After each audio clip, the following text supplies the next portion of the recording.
Dave Bradwell, 20 Birch Way. You see in here, they scheduled a conference with Judge Emery. What was the results after the 20-day extension? We'll learn something on Thursday, Rick. You're talking about, Puchaney. he filed an amended complaint. And this conference is to discuss that and try to get his case dismissed or resolved. So we'll know an answer Thursday. The judge will not make a decision on Thursday. We are going to discuss, well, the court will decide what we discuss, but we are going to bring our concerns.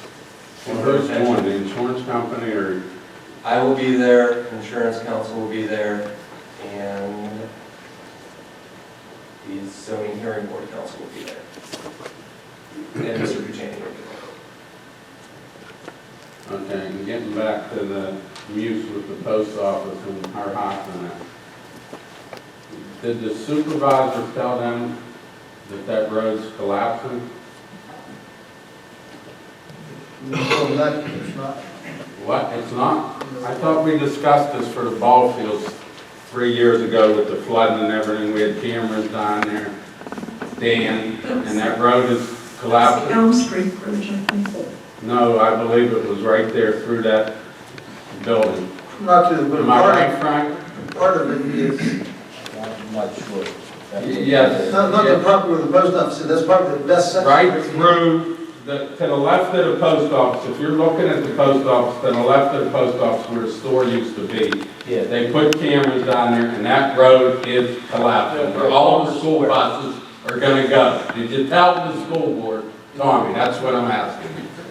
A section of Commerce Square, I believe, to the left, but I think it's private property where the school buses aren't allowed to run in. I think that section was in question of being not, That's ill correct. healthy, That's right? correct, Frank. It's the Okay. piece in the parking lot that's the issue. It's not the piece under School Street. Because we had brought that question up when we were talking and discussing this. Now, I know further down the end where it opens up at, there's some questions about that bridge down there in the very beginning on some beams and stuff. But as we went down through there, you said, It's the piece underneath the private property there, the old company store, that where the issue is. And Dawn actually wrote him a letter. We advised him of that situation some time ago. So it's gonna have no effect with them 16 buses that are gonna travel on that now. Okay, we don't have a proposal from them yet. When they propose to do something or improve the street, we'll make them check the sewer out. If there's an improvement that needs to be made, that would be a requirement that we would force them into as a part of their development. If they were going to do something to the road, they would have to improve the sewers or whatever infrastructure's in the road too. But we haven't seen those plans yet. We just got the plans. We just received them from the Planning Commission. And plans, as they've been presented to the Planning Commission for review the third Thursday of this month, they include two alternatives. One if they get the post office and one if they don't. The reason why I think they filed for the eminent domain is that they're on a fast track. They need to move this project along, and they need to go through the planning cycle, and they're doing things that they probably normally wouldn't have done, but there's a schedule they have to adhere to, but they don't really know which direction they're going yet until they find out what happens with the post office. But like she said, weren't we supposed to have another meeting at the fire hall when we left that night? That's what the school board said to me, that's what I heard. Did you hear it, They were Frank? to notify the homeowners if something was going to happen with their property. I watched the 9 videos Sunday night. It's in video number 4, when Greer Hayden from HHSDR, the architect, told Jenny they would be notified if any type of action or things would happen to their property. And they've never notified her of the meeting that took place. Like, I would go to the school board because we're in a similar situation as you. We keep asking for information that we're not getting. What I don't understand is how you ain't involved. Do we plow that road? How are we involved in this that they can just come in and take it and do it and you have no say so of nothing? Have a say once they come before the board. They're in such preliminary position at this point. They haven't had it come before us for like Dan said, like, they're just starting to come in front of the planning commission for what their plan is. They don't even know if they're gonna keep the post office, if it's gonna go, if they're gonna take our property, if not. They can't come to us with a final plan until they know what that final plan is. So they have to come to a Monday night meeting before anything happens. Yes. Before their house is gone, the post office is gone. Not necessarily. That falls under the eminent domain thing, and we don't have any control over it. They can file a declaration of taking it anytime they want, and that's what starts the ball. It's volunteers office in Washington County, and then a notice will be sent to whoever's properties are involved after that. And how do you get that stopped with an attorney, or you can't? It's a very slippery slope to an action on eminent domain.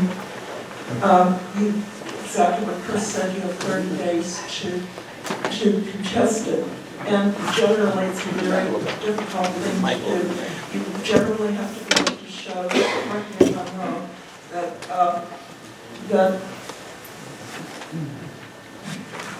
that there's a less expensive way that they can go. Is that correct? I think it's even harder than that. I think anything that is, if they screw something up in the process of filing a declaration of taking, you can challenge that. But the main test is it a public purpose? Well, but the school is a public purpose, so that you can't deny that. Hard up. But if you can show, I believe, that there is a less expensive route that they can take, then I believe that you can prevail. But that's also very difficult to do. I think that this is a horrendous thing that they're doing to the community. The school was built, what, 75 or 85 years ago?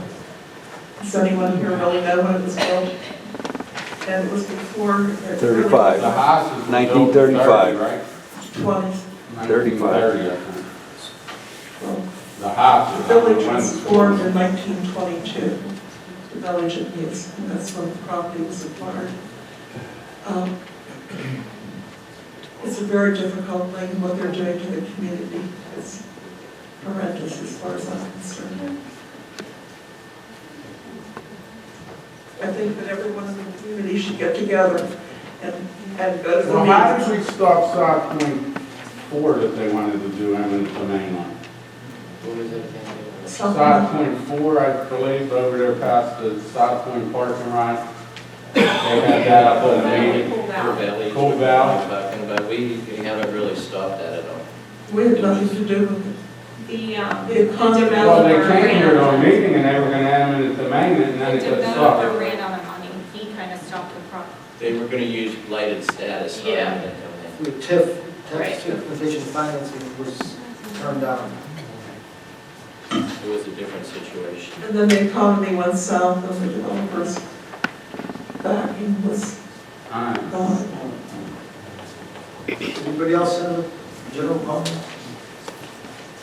Badia, 22 Birchway. I think the lady that they're taking a part of your property, have you one-on-one contacted the local school board representatives that supposedly are supposed to represent us? No, I have not. I think that would be my first step. Because collectively, if you go to a meeting and you have them all together, it's a lot easier for them to, all join together. Had I known there was supposed to be a meeting and that it would involve me, I would have been there. Right. But I would think tomorrow, I'd be contacting Michael Caparizzo, what's his name, Mark Puja, I think, and Darlene Bowman Monaco. And I put them right on the spot, one-on-one. Get their input, and then go to the meeting and see if they change their story once they're at the meeting. That's where I would start. And once again, Dawn, is it HSA time again of the year, or is that, doesn't that start in June, July? Is that renewed this month or next month?